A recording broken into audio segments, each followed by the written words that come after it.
नमस्कार साथियों, मैं वेद प्रकाश आपके अपने YouTube चैनल प्रकाश स्टडी में आपका स्वागत करता हूं। साथियों, आज हम 3 फरवरी 2023 का प्रथम शिफ्ट का पेपर लेके आए हैं, जिसमें आज हम पढ़ेंगे मैथमेटिक्स। साथियों, इस पेपर में जितने भी मैथ के क्वेश्चन पूछे गए हैं आज इस वीडियो में करेंगे।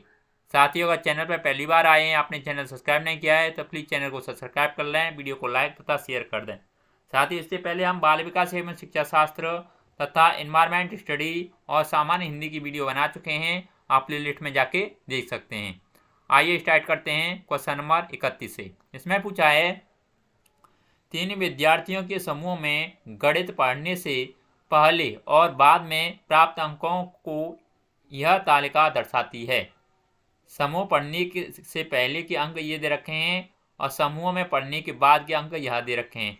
नाम दे रखा है मानसी, हरमन और फैसल। ये 100 अंकों के हैं, इनके अंक इतने इतने आए हैं। और इसमें कहा है, तीनों विद्यार्थियों द्वारा मिलकर प्रत्येक प्रकार से किए गए अध्ययन के लगभग औसत अंक क्या क्या हैं। नीचे 4 ऑप्शन रखे हैं, साथ ही सॉल्व करके सही आंसर आपको बताना है। क्वेश्चन नंबर 31 का सही आंसर क्या होगा? साथियों, 31 का ऑप्शन नंबर सॉल्व करने पर इसका सही आंसर ऑप्शन नंबर चौथा हो जाएगा, यानी 61.33 और 71। ये आपका आंसर आएगा, यानी औसत आएगा। अगला नेक्स्ट क्वेश्चन देख लेते हैं। क्वेश्चन नंबर 32 में पूछा है, निम्नलिखित अक्षरों के लिए समूह में क्षैतिज और ऊर्ध्वाधर दोनों प्रकार की सममिति रेखाएं हैं।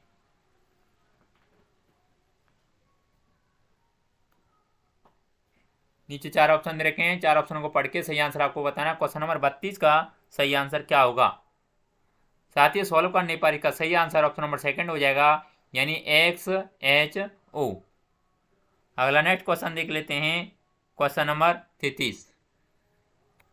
33 में पूछा है, राकेश और सोनिया आपस में चर्चा कर रही हैं।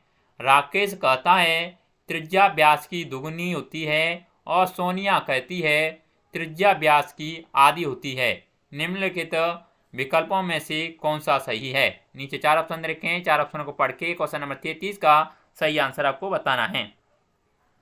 साथ ही सॉल्व करने पर इसका सही आंसर ऑप्शन नंबर सेकंड सही हो जाएगा, यानी सोनिया सही है और राकेश गलत है। अगला नेक्स्ट क्वेश्चन देख लेते हैं। क्वेश्चन नंबर 34 में पूछा है, अरीबा अंग्रेजी अक्षरों और गणित अंकों में कोण ढूंढती है। निम्नलिखित में से किस समूह में उसे केवल समकोण मिलेगा? नीचे 4 ऑप्शन रखे हैं, 4 ऑप्शनों को पढ़ के सही आंसर आपको बताना है किस स्थिति में समकोण मिलेगा।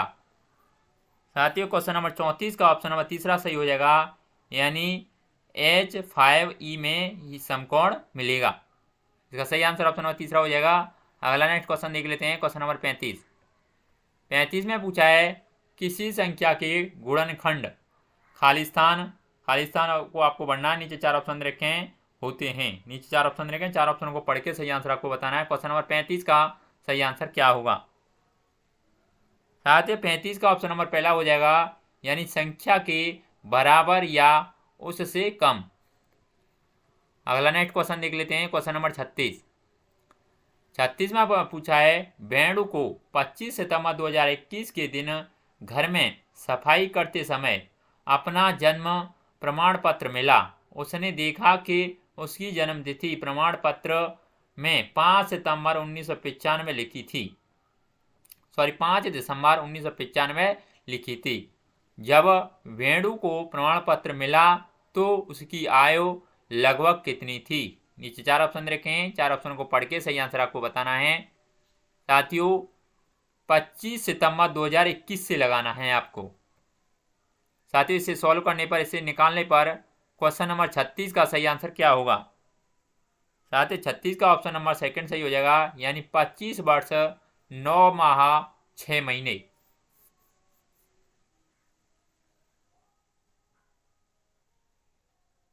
पच्चीस वर्ष 9.5 महीने, यानी 9 सही 1/2 महीने। अगला नेक्स्ट क्वेश्चन देख लेते हैं। क्वेश्चन नंबर 37 में पूछा है, 5 व्यक्तियों की लंबाइयां नीचे दी गई हैं। 161 centimetre, 161 centimetre, 156 centimetre, 159 centimetre, 162 centimetre. इन लंबाइयों का योग मीटर में क्या होगा?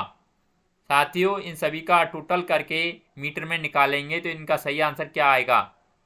साथियों, 37 का ऑप्शन नंबर आपको कमेंट बॉक्स में बताना है, इनमें से सही आंसर क्या होगा। कमेंट बॉक्स में कमेंट करके हमें बताना है। अगला नेक्स्ट क्वेश्चन देख लेते हैं। क्वेश्चन नंबर 38 में पूछा है 1729 को रामानुजन संख्या कहा जाता है क्योंकि यह एक सबसे छोटी संख्या है जिसे दो अलग तरीकों से दो संख्याओं के घनों के योग द्वारा दर्शाया जा सकता है।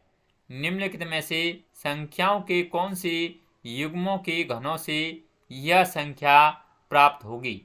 नीचे 4 ऑप्शन रखें, 4 ऑप्शन को पढ़ के सही आंसर आपको बताना है। क्वेश्चन नंबर 38 का सही आंसर क्या होगा? साथियों, 38 का ऑप्शन नंबर सेकंड सही हो जाएगा, यानी 1 और 12 तथा 10 और 9।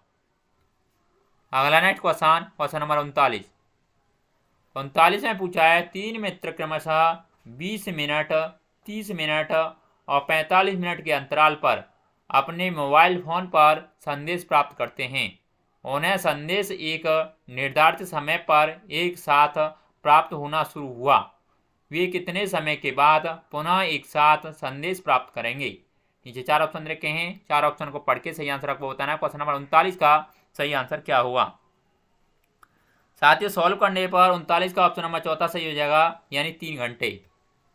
अगला नेक्स्ट क्वेश्चन देख लेते हैं। क्वेश्चन नंबर 40 में पूछा है निम्नलिखित में से सबसे बड़ी और सबसे छोटी भिन्न क्रमशः है। ये साथियों, आप इसमें से सबसे बड़ी और सबसे छोटी भिन्न आपको छांटनी है, कौन सी है? इसके लिए साथियों आपको इन हरों का सभी का एलसीएम लेकर ऊपर इनटू डिवाइड करना पड़ेगा और इसके बाद में ये आपको सॉल्व होकर निकल आएगी। अगर आप नहीं आता है तो फिर हमें कमेंट बॉक्स में बताना, हम आपको सॉल्व करके बताएंगे। क्वेश्चन नंबर 40 का सही आंसर ऑप्शन नंबर पहला हो जाएगा, यानी 6/7 और 1/2 सबसे छोटी भिन्न होगी। अगला नेक्स्ट क्वेश्चन देख लेते हैं। क्वेश्चन नंबर 41 में पैटर्न को देखिए तथा खाली स्थान की संख्या लिखिए। यानी ये पैटर्न कैसे चल रहा है, यानी 1 तो यहाँ आ रही है, 3 यहाँ आ रही है, 3 और 1 4 हो रहा है, 3 और 1 4 यानी 5 आगे ये बढ़ गई, यानी ये आपका टोटल होता जा रहा है। यानी 3 और 1 4 और 1 5 9, ये 4 और 5 9 7 16, ये टोटल करने पर ये कितना आएगा? साथियों, इन सभी को इस संख्या को पूरे को जोड़ने पर इसका सही आंसर क्या आएगा? साथियों, 41 का टोटल करने पर यानी 81 सही आएगा। इनका सही आंसर ऑप्शन नंबर तीसरा हो जाएगा, यानी यहाँ 81 आएगा। अगला नेक्स्ट क्वेश्चन देख लेते हैं। क्वेश्चन नंबर 42 में पूछा है विभिन्न स्टेशनरी लेखन सामग्री वस्तुओं की दरें नीचे दी गई हैं। ये लेखन सामग्री दे रखी है आपको और ये मूल्यांकन यानी दरें दे रखी हैं। पेंसिलों का एक पैकेट दे रखा है 22 रुपये का है। कलम का एक पैकेट 37 रुपये 50 पैसे का है। एक रबड़ का पैकेट है 30 रुपये 50 पैसे का। एक शार्पनर का है 4 रुपये 50 पैसे। पेस्टल कागज यानी शीट का एक पैकेट है 48 रुपये का और एक रेखनी यानी रूलर है 10 रुपये का। हरप्रीत ने एक पैकेट पेंसिल, 2 पैकेट कलम, 3 रबर और एक शार्पनर पेस्टलर शीट के 2 पैकेट और एक रेखनी खरीदी। इसको कितनी राशि अदा करनी पड़ेगी? नीचे 4 ऑप्शन रखे हैं, 4 ऑप्शन को पढ़ के सही आंसर आपको बताना है। क्वेश्चन नंबर 42 का सही आंसर क्या होगा? साथ ही सॉल्व करने पर इसका सही आंसर ऑप्शन नंबर पहला हो जाएगा, यानी 218 रुपये जमा करने होंगे।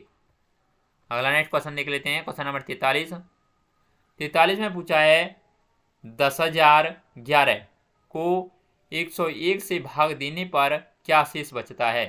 साथियों, ये आपको 101 से भाग देंगे 10,011 को, तो साथ ही इसे सॉल्व करने पर इसमें क्या सही आएगा, यानी 101, तो ये कितना बचेगा? 0 जीरो 900 और फिर 900 में आप ये कितनी बार, यानी एक जीरो फिर एक उतार लेंगे, कितनी बार जाएगा ये, इसे सॉल्व करने पर 99 909 यानी 9 बार जाएगा। तो यहाँ से इधर में 10 11 9 10 11 2 और ये आप क्या आ जाएंगे यहाँ 9 और 9 में से ये आ जाएंगे 8 892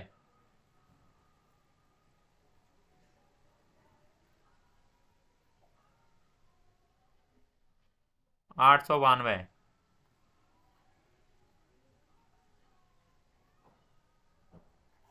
ये इतना नहीं आना चाहिए, यानी 10 नहीं, यहाँ 909 800 800 8 तो यहाँ घटाएंगे 8 और 2 10। साथ ही से सॉल्व करने पर यानी यहाँ से इसमें से 900 में से 808 घटाएंगे तो कितना बचेगा, ये बचेगा 2 9 और 92। 43 का सही आंसर क्या होगा साथियों? 43 का ऑप्शन नंबर तीसरा सही हो जाएगा, यानी ये आपके 9 8 दूनी 16 है। हम कहीं गलती कर रहे हैं। 1001 को 1 से भाग देने पर क्या शेषफल प्राप्त होगा? साथियों ये सवाल को आप कमेंट बॉक्स में कमेंट करके बताना हमें इसका सही आंसर क्या होगा। नीचे 4 ऑप्शन दे रखे हैं। अगला नेक्स्ट क्वेश्चन देख लेते हैं। क्वेश्चन नंबर 44 में पूछा है वह न्यूनतम संख्या चुनिए जो एक पूर्ण वर्ग है और प्रत्येक संख्या 16 20 और 24 से भाग हो जाती है। नीचे 4 ऑप्शन रखे हैं, 4 ऑप्शन को पढ़ के सही आंसर आपको बताना 44 का सही आंसर क्या होगा। साथ ही 44 का ऑप्शन नंबर सेकंड सही हो जाएगा सॉल्व करने पर, यानी प्रत्येक 16 20 और 24 से भाग हो जाती है, यानी वह पूर्ण संख्या है 3600। अगला नेक्स्ट क्वेश्चन देख लेते हैं। क्वेश्चन नंबर 45 में पूछा है या आपको संख्या दे रखी है में दोनों 6 के स्थानीय मानों का गुणनफल है। नीचे 4 ऑप्शन रखे हैं, 4 ऑप्शन को पढ़ के सही आंसर आपको बताना। क्वेश्चन नंबर 45 का सही आंसर क्या होगा? साथियों 45 का ऑप्शन नंबर तीसरा सही हो जाएगा, यानी 3,60,000 आंसर आएगा। अगला नेक्स्ट क्वेश्चन नंबर 46 में पूछा है एक गणित की अध्यापिका ने अपनी कक्षा के समक्ष निम्न प्रश्न रखा। 4 अंकों 7 4 7 8 4 6 की को लीजिए। इस तरह के 4 अंकों वाली सबसे छोटी और सबसे बड़ी संख्या बनाइए कि कोई भी अंक उनमें दोबारा न आए, अर्थात किसी भी अंक की पुनरावृत्ति न हो। छात्रों को विविध जवाबों के बाद वे छात्रों से पूछती हैं आपने जो 2 शब्द संख्याएं बनाई हैं उनमें अंकों के क्रम के बारे में सोचिए। क्या आप बता सकते हैं कि सबसे बड़ी और सबसे छोटी संख्या कैसे बनी? अपनी क्रियाविधि को लिखिए। निम्नलिखित कथनों में से कौन सा कथन उपयुक्त के संदर्भ में अति उपयुक्त है?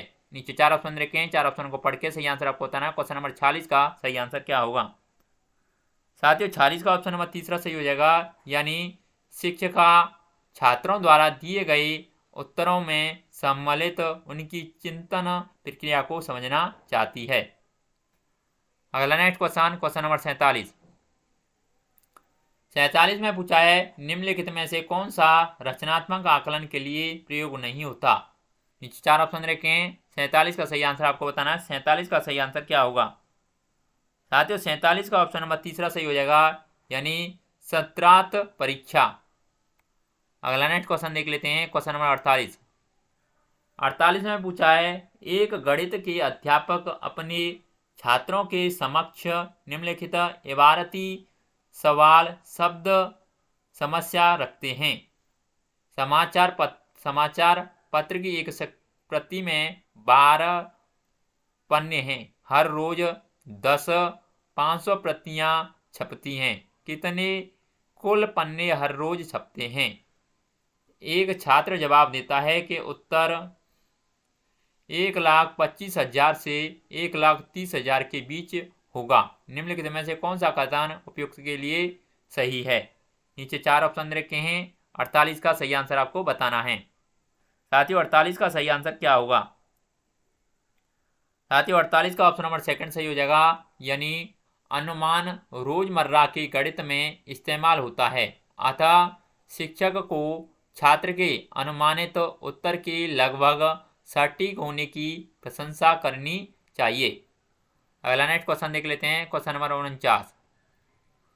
49 में पूछा है, राष्ट्रीय पाठ्यचर्या रूपरेखा NCF 2005 के अनुसार निम्नलिखित में से कौन सा कथन गणित सीखने के संदर्भ में कक्षा के भावी परिवेश की परिकल्पना दृष्टि को निरूपित करता है? ये कहता है, छात्र समूहों में काम कर रहे हैं और वास्तविक जीवन की परिस्थितियों के साथ संबंध जोड़ते हुए प्रश्नों को हल करने के लिए विभिन्न रणनीति खोज रहे हैं। भी कहता है, छात्र पाठ्य पुस्तक के अभ्यासों को हल कर रहे हैं जो शिक्षक द्वारा हल किए गए उदाहरणों पर आधारित है। सी कहता है, शिक्षक अधिगम की प्रक्रिया पर मनन कर रहे हैं और गलतियों को अधिगम के अवसरों के तौर पर देख रहे हैं। डी कहता है, छात्र प्रश्नों के हल को श्यामपट्ट यानी ब्लैक बोर्ड से नकल करके लिख रहे हैं। सही विकल्प का चयन करें। नीचे 4 ऑप्शन रखे हैं, 4 ऑप्शन को पढ़ के सही आंसर बताना है। क्वेश्चन नंबर 49 का सही आंसर क्या होगा? साथियों 49 का ऑप्शन नंबर तीसरा हो जाएगा, जिसमें ए और सी ऑप्शन सही होंगे। यानी ए कहता है, छात्र समूह में काम कर रहे हैं और वास्तविक जीवन की परिस्थितियों के साथ संबंध जोड़ते हुए प्रश्नों को हल करने के लिए विभिन्न रणनीतियां खोज रहे हैं। और आपका ऑप्शन नंबर सी, यानी शिक्षक अधिगम की प्रक्रिया पर मनन कर रहे हैं और गलतियों को अधिगम के अवसरों के तौर पर देख रहे हैं। अगला नेक्स्ट क्वेश्चन देख लेते हैं। क्वेश्चन नंबर 50, एक प्राथमिक स्कूल की गणित की अध्यापिका चाहती है कि उनके छात्र दैनिक जीवन में सूचना को सुव्यवस्थित करने, निरूपित करने और अर्थ निकालने के लिए आंकड़ों के प्रबंधन की प्रशंसा करें। निम्नलिखित में से कौन सा अध्यापक को अधिगम के परिणामों को प्राप्त करने में सहायता करेगा? नीचे 4 ऑप्शन रखे हैं, 4 ऑप्शन को पढ़ के सही आंसर आपको बताना है। क्वेश्चन नंबर 50 का सही आंसर क्या होगा? साथियों क्वेश्चन नंबर 50 का सही आंसर ऑप्शन नंबर सेकंड हो जाएगा, यानी विविध रेल समय सारणियों का समाचार पत्रों में प्रकाशित सर्वेक्षणों आदि का प्रयोग करना। अगला नेक्स्ट क्वेश्चन देख लेते हैं। क्वेश्चन नंबर 51 में पूछा है, निम्नलिखित में से कौन सी रणनीति प्राथमिक कक्षा में भिन्न की संकल्पना को प्रस्तुत करने के लिए अति उपयुक्त है? नीचे 4 ऑप्शन रखे हैं, 4 ऑप्शन को पढ़ के सही आंसर आपको बताना है। क्वेश्चन नंबर 51 का सही आंसर क्या होगा? साथियों 51 का ऑप्शन नंबर तीसरा सही हो जाएगा, यानी वृत्तों और आयताकार पहियों के सममित कट आउट के साथ भिन्नों को निरूपित करने के लिए कागज मोड़ने की गतिविधियों का प्रयोग करना। अगला नेक्स्ट क्वेश्चन देख लेते हैं। क्वेश्चन नंबर 52 में पूछा है, गणित की अपनी शब्दों और चिन्हों की भाषा है जो छात्रों की दैनिक भाषा से बहुत दूर है। दिए गए कथनों के संदर्भ में निम्नलिखित में से कौन सा अति उपयुक्त है? नीचे 4 ऑप्शन रखे हैं, 52 का सही आंसर आपको बताना है। 52 का सही आंसर क्या होगा? साथियों 52 का ऑप्शन नंबर सेकंड सही हो जाएगा, यानी शिक्षक को गणितीय समस्याओं को संदर्भित करना चाहिए और गणित को विद्यार्थियों के जीवन अनुभवों का भाग बनाना चाहिए। अगला नेक्स्ट क्वेश्चन देख लेते हैं। क्वेश्चन नंबर 53 में पूछा है, एक 5वीं कक्षा की छात्रा द्विविम आकृतियों का उनके गुणों के आधार पर क्षेत्रों में वर्गीकरण कर पाती है। ज्यामितीय विकास की वेन हेले सिद्धांत के अनुसार वह छात्रा ज्यामितीय विवेचन के खालिस्तान के स्तर पर है। नीचे 4 ऑप्शन रखें, 53 का सही आंसर आपको बताना है। साथ ही 53 का ऑप्शन नंबर पहला सही हो जाएगा, यानी विश्लेषण। इसका सही आंसर ऑप्शन नंबर पहला हो जाएगा। अगला नेक्स्ट क्वेश्चन, क्वेश्चन नंबर 54 में पूछा है, एक प्राथमिक कक्षा के गणित के अध्यापक अपने छात्रों के समक्ष निम्नलिखित शब्द समस्या इबारती प्रश्न रखते हैं। समीना 9 बजने से 10 मिनट पर सोने जाती है। कृति समीना के बीच 20 मिनट बाद सोने जाती है। कृति किस समय पर सोने गई? एक छात्र ने जवाब दिया 20। उसने समझाया। प्रश्न में कहा गया है कि कृति 20 मिनट बाद बिस्तर पर गई, तो उत्तर जवाब 20 होगा। न्यूमैन के अनुसार छात्र द्वारा दिया गया उत्तर उदाहरण है। नीचे 4 ऑप्शन रखे हैं, 4 ऑप्शन को पढ़ के सही आंसर आपको बताना। क्वेश्चन नंबर 54 का सही आंसर क्या होगा? साथियों 54 का ऑप्शन नंबर पहला सही हो जाएगा, यानी अवबोध यानी अर्थबोध की त्रुटि का। अगला नेक्स्ट क्वेश्चन नंबर 55 में पूछा है राष्ट्रीय पाठ्यचर्या रूपरेखा 2005 बल देता है कि स्कूल गणित विधि आधारित हो। ऐसा है क्योंकि ये कहता है यह शिक्षार्थियों को आजीविका कमाने के कौशल के विकास में सहायता करता है। बी कहता है यह विद्यार्थियों को गणित में अर्थपूर्ण समस्याओं को हल करने सुलझाने के लिए प्रोत्साहित करता है। सी कहता है गणित में अमूर्त संकल्पनाओं को समझने के लिए यह मूर्त अनुभव उपलब्ध कराता है। डी कहता है यह प्राथमिक कक्षाओं में बच्चों को मनोरंजन का समय उपलब्ध कराता है। सही विकल्प का चयन करें। क्वेश्चन नंबर 55 का सही आंसर क्या होगा? साथियों क्वेश्चन नंबर 55 का ऑप्शन नंबर पहला हो जाएगा, यानी बी और ऑप्शन नंबर सी इसमें सही होंगे। यानी बी कहता है यह विद्यार्थियों को गणित में अर्थपूर्ण समस्याओं को हल करने सुलझाने के लिए प्रोत्साहित करता है। और सी कहता है गणित में अमूर्त संकल्पनाओं को समझने के लिए यह मूर्त अनुभव उपलब्ध कराता है। अगला नेक्स्ट क्वेश्चन देख लेते हैं। क्वेश्चन नंबर 56 साथियों 56 में पूछा है गणितीय द्विंद्वता से ग्रस्त छात्रों के लिए निम्नलिखित में से कौन सा आकलन का साधन उपयुक्त है? ए कहता है मानक संदर्भित आकलन, बी कहता है सहयोगात्मक अधिगम परियोजनाएं, सी कहता है योगात्मक आकलन, डी कहता है रचनात्मक आकलन। सही विकल्प का चयन कीजिए। नीचे 4 ऑप्शन रखे हैं। क्वेश्चन नंबर 56 का सही आंसर क्या होगा? साथियों क्वेश्चन नंबर 56 का ऑप्शन नंबर सेकंड सही हो जाएगा, यानी इसमें बी और डी ऑप्शन सही होंगे। यानी आपका बी यानी सह योगात्मक और अधिगम परियोजना और डी रचनात्मक आकलन। अगला नेक्स्ट क्वेश्चन देख लेते हैं। क्वेश्चन नंबर 57 में पूछा है गणित की कक्षा में एक छात्र योग पर समस्याओं को हल करने के लिए निम्नलिखित तरीकों से उंगलियों पर गिनता है। यानी ये आपको दे रखा है, सवाल दे रखा है और कहा गया है विद्यार्थियों द्वारा उपयोग की गई उपयुक्त प्रक्रिया के लिए निम्नलिखित कथनों में से कौन सा कथन अति उपयुक्त है? नीचे 4 ऑप्शन रखे हैं। क्वेश्चन नंबर 57 का सही आंसर आपको बताना है। साथियों 57 का सही आंसर क्या होगा? साथियों 57 का ऑप्शन नंबर सेकंड सही हो जाएगा, यानी छात्र योग पर आधारित समस्या समाधान में योग के क्रम विनिमय नियम पर इस्तेमाल नहीं कर पा रहे हैं। अगला नेक्स्ट क्वेश्चन देख लेते हैं। क्वेश्चन नंबर 58 में पूछा है निम्नलिखित में से कौन सी गणित में समस्या समाधान की रणनीति नहीं है? नीचे 4 ऑप्शन रखे हैं। क्वेश्चन नंबर 58 का सही आंसर आपको बताना है। 58 का सही आंसर क्या होगा? साथियों 58 का सही आंसर ऑप्शन नंबर 3 हो जाएगा, यानी रट कर याद करना स्मरण करना। अगला नेक्स्ट क्वेश्चन नंबर 59 इसमें पूछा है एक गणित के अध्यापक अपने छात्रों के समक्ष एक प्रश्न रखते यानी प्रस्तुत करते हैं। पूर्णांकों का यह जोड़ा लिखिए जिसका जोड़ योगफल ऋणात्मक पूर्णांक है। उपयुक्त प्रश्न खाली स्थान आपको भरना है का उदाहरण है। नीचे 4 ऑप्शन दे रखे हैं। 59 का सही आंसर क्या होगा? साथ ही 59 का ऑप्शन नंबर पहला सही हो जाएगा, यानी खुले सिरे वाले प्रश्न। अगला नेक्स्ट क्वेश्चन देख लेते हैं। क्वेश्चन नंबर 60 में पूछा है निम्नलिखित कथनों को पढ़िए। कथन दे रखा है गणित में हम प्रत्यक्ष वस्तुओं से धन पूर्णांकों के समुच्चय के अमूर्त रूप को समझते हैं।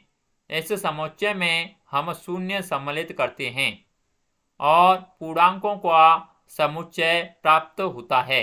इस समुच्चय में हमने ऋणात्मक संख्याओं को सम्मिलित किया। पूर्णांक समुच्चय को पाने के लिए पूर्णांकों में हमने धनात्मक और ऋणात्मक भिन्नों को जोड़ा। परिमेय संख्या का समुच्चय पाने के लिए उपयुक्त कथन इसे प्रतिबिंबित करता है। नीचे 4 ऑप्शन देखें। क्वेश्चन नंबर 60 का सही आंसर क्या होगा? साथियों, क्वेश्चन नंबर 60 का ऑप्शन नंबर सेकंड सही हो जाएगा, यानी गणित के पदानुक्रमिक स्वभाव को। साथियों, मैथ के जितने भी क्वेश्चन पूछे गए थे इस पेपर में सभी हमने कंप्लीट कर लिए हैं। अगर आपको वीडियो अच्छा लगता है तो प्लीज़ वीडियो को लाइक शेयर, अगर आपने चैनल सब्सक्राइब नहीं किया है तो प्लीज़ चैनल को जरूर सब्सक्राइब कर लें। आज के लिए बस इतना ही। धन्यवाद।